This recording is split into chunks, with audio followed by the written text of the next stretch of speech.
اور اگر آپ کو زیتون آئل اچھا مل جائے، پیور مل جائے، تو وہ ایک ڈراپ اس کو دے سکتے ہیں. وہ ایک ڈراپ جو وہ لے گا وہ ہضم نہیں کرے گا برڈ، وہ ہضم نہیں کرے گا، وہ اس کے آنتوں سے ہوتا ہوا اس کے وہاں جا کے اس کو لبریکیٹ کر دے گا جہاں سے انڈے نے نکلنا ہے، کیونکہ اس کے پخانے کا رستہ اور انڈا دینے کا رستہ برڈ کا ایک ہی ہے. تو وہاں پہ جب لبریکیشن ہو جائے گی تو انڈا ایزیلی وہ نکل آئے گا. اچھا، انڈے کا ڈی شیپ ہونا، کیونکہ جب نیا برڈ، نئی فیمیل، جب آپ اس کا یعنی کہ فرسٹ ٹائم بریڈ ہے تو بعض اوقات وہ انڈے ڈی شیپ دیتی ہے، تو یہ بھی ایک وجہ ہو سکتی ہے ایگ بائنڈنگ کی.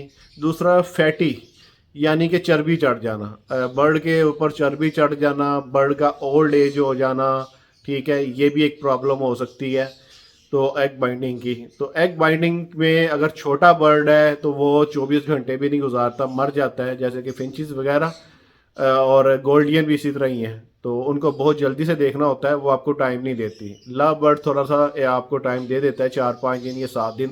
آپ کو، میں نے دیکھا کہ میرے پاس ایک لو برڈ 20 دن بھی وہ ایگ بائنڈنگ رہی ہے، تو 20 دن بعد اس کا خود ہی نیچرلی وہ نکل آیا.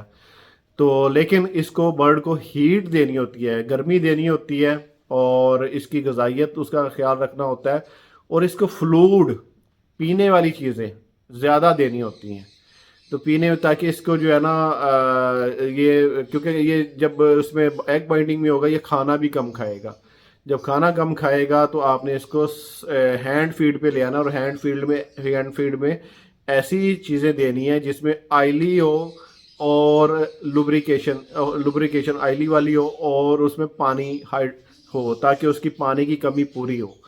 تب یہ آپ کا جو ہے نا ایگ بائنڈنگ کا مسئلہ حل ہو جائے گا. اور اگر آپ کا یہ ایگ بائنڈنگ کا مسئلہ بار بار ہو رہا ہے اور تمام برڈس میں ہو رہا ہے تو اپنا سیڈ جو ہے نا وہ چینج کریں.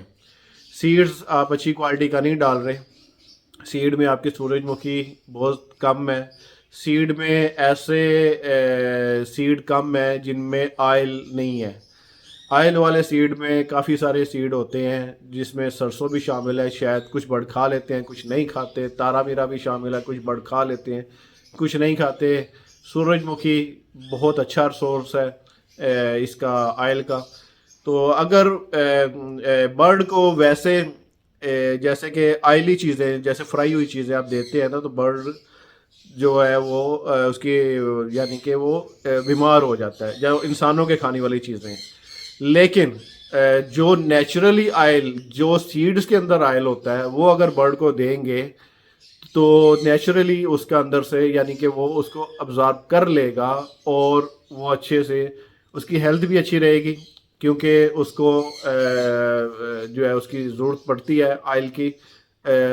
اس کو ایگ بنانے کے لیے بھی تھوڑی سی چربی کی ضرورت پڑتی ہے، کہ اس کے جسم میں اتنی غذائیت، اتنی چربی تھوڑی سی جمع ہو، تاکہ جب وہ ایگ بنائے، اس نے ایگ میں اس نے زردی بھی بنانی ہے، اس کی وائٹ وہ بھی بنانی ہے، تو اس کی ساری برڈ کی انرجی کنزیوم ہوتی ہے. ایگ شیل بنانے کے لیے اس کو کیلشیم چاہیے ہوتا ہے، تبھی ایگ شیل بنتا ہے. اگر ایگ شیل نہیں بنا تو وہ سافٹ رہ جائے گا، بریک سی جھلی رہ جائے گی، وہ بھی ایگ بائنڈنگ ہو جائے گی، وہ بھی نہیں نکلے گا. اگر ایگ کسی وجہ سے سافٹ رہ گیا ہے، چاہے اس کے اوپر شیل بنا ہوا ہے، تب بھی اس میں ایگ بائنڈنگ ہو جائے گی. تو امید ہے کہ آپ کو سمجھنے میں آسانی ہوگی. اور ایگ بائنڈنگ کا سب سے جو آسان حل ہے نیوٹرس، وٹامنس کی کمی کو پورا کرنا. اور جب اگر ایگ بائنڈنگ ہو جائے تو کوشش کیا کریں کہ کسی ڈاکٹر سے ہی رابطہ کر لیں، بجائے اس کے کہ خود نکالنے کے، اپنے برڈ کو ضائع کرنے کے، یا برڈ کی آگے سے بریڈ کو نقصان دینے کی بجائے. تو نیچرلی طریقے سے اگر اس کو نکالا جائے تو بہت اچھی بات ہے. اگر برڈ کو ہیٹ دے اور منہ میں ایک زیتون کا قطرہ ڈال دے تو وہ نیچرلی خود بخود اس کا ایگ باہر آ جاتا ہے. اگر تھوڑا بہت ہلکا سا پش کرنا بھی پڑے تو بہت نازک ہاتھوں سے جینٹل مساج کر کے تو پھر اس کو پش کیا جاتا ہے. ایک یہ نہیں ہے کہ ایک دم سے ہی اس کو نکال لیا جائے، تو اس سے برڈ کے جو انر سسٹم ہے وہ ڈسٹرب ہو جاتا ہے.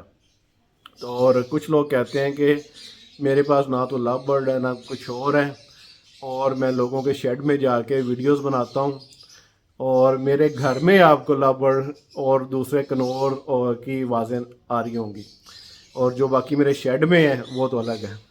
تو شیڈ میں بھی میں نے جو ایکسپینسو برڈ ہیں میرے پاس وہ میں نے گھر پہ لگائے ہوئے ہیں, اور جو تھوڑے سے البائنو, کریمینو, ڈیکینو وغیرہ ہیں اور چھوٹی میوٹیشنیں ہیں, پیل فیلو وغیرہ, وہ میں نے لگائی ہوئی ہیں شیڈ میں. کسی نے وزٹ کرنا ہو تو میرے گھر بھی کر سکتا ہے اور میرے شیڈ میں بھی کر سکتا ہے. اور بڑے بڑے جو بریڈر ہیں ان کی ایوری کے رنگ بھی دیکھ سکتا ہے آ کے. چلیں جی, یہ تو دوسرا ٹاپک ہے, اس کے اوپر بہت سارا وہ چلتا رہتا ہے. نالج شیئر کرنا میرا فرض ہے, کیونکہ جو میں سیکھ رہا ہوں وہ میں نے آپ کو سکھانا ہے. نیو بریڈر کو ضرورت ہوتی ہے, پرانے بریڈر کو تو یہ سب کچھ پتہ ہوتا ہے, وہ تو میری باتوں سے اختلاف کرے گا, غلط کہہ رہے ہیں.